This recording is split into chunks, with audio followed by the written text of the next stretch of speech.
ఏలూరు ప్రజాదళం తేదీ ఆగస్ట్ 27, 2025 సూదిమొనపై గణపతి ఏలూరు కళాకారుని అద్భుత సృష్టి. ఏలూరు ప్రజాదళం న్యూస్.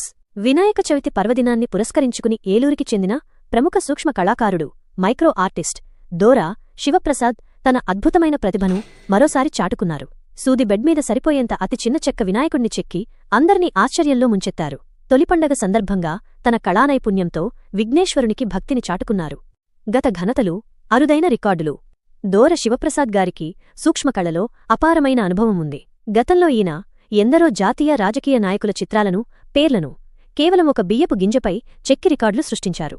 అంతేకాకుండా ఒకే బియ్యపు గింజపై 52 ఆంగ్ల అక్షరాలను రాసి ఓఎంజీ బుక్ ఆఫ్ రికార్డ్స్లో స్థానం సంపాదించి తెలుగువారి ఖ్యాతిని చాటారు. అలాగే చేతిగోరుమీద పట్టేంత చిన్న ఎడ్లబండిని చెక్కతో తయారుచేసి అందరి ప్రశంసలు పొందారు.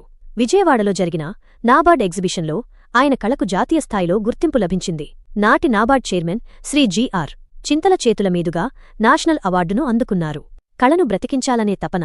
శివప్రసాద్ గారు కేవలం కళాకారుడిగానే మిగిలిపోలేదు, భవిష్యత్ తరాలకు ఈ సూక్ష్మకళను అందించాలనే గొప్ప సంకల్పంతో ముందుకు సాగుతున్నారు.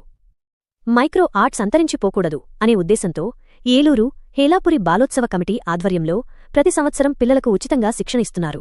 ఇప్పటివరకు దాదాపు 1000 మందికి పైగా విద్యార్థులకు ఈ అద్భుతమైన కళలో శిక్షణ ఇచ్చినట్లు ఆయన ఒక ప్రకటనలో తెలిపారు. ప్రభుత్వానికి కళాకారుల తరపున విజ్ఞప్తి. ఈ సందర్భంగా శివప్రసాద్ గారు మాట్లాడుతూ, మన రాష్ట్రంలో తనలాంటి ఎందరో కళాకారులు ఉన్నారని, వారందరికీ ప్రభుత్వం ఉపాధి అవకాశాలు కల్పించి ఆదుకోవాలని కోరారు. హైదరాబాద్లోని శిల్పారామం తరహాలో ఆంధ్రప్రదేశ్లోని ప్రతి జిల్లాలో ఒక శిల్పారామం ఏర్పాటు చేస్తే ఆయా జిల్లాల్లో ఉన్న కళాకారులకు ఉపాధి లభించడమే కాకుండా వారి కళకు సరైన గుర్తింపు లభిస్తుందని ఆయన అభిప్రాయపడ్డారు. ఈ కళాకేంద్రాల ద్వారా పిల్లలకు శిక్షణ ఇప్పిస్తే మన సాంప్రదాయ కళలు అంతరించిపోకుండా భావితరాలకు అందుతాయని, తద్వారా మన రాష్ట్రానికి, దేశానికి మంచి పేరు వస్తుందని ఆయన ఆశాభావం వ్యక్తం చేశారు. చివరగా రాష్ట్ర ప్రజలందరికీ తొలి పండగ వినాయక చవితి శుభాకాంక్షలు తెలిపారు.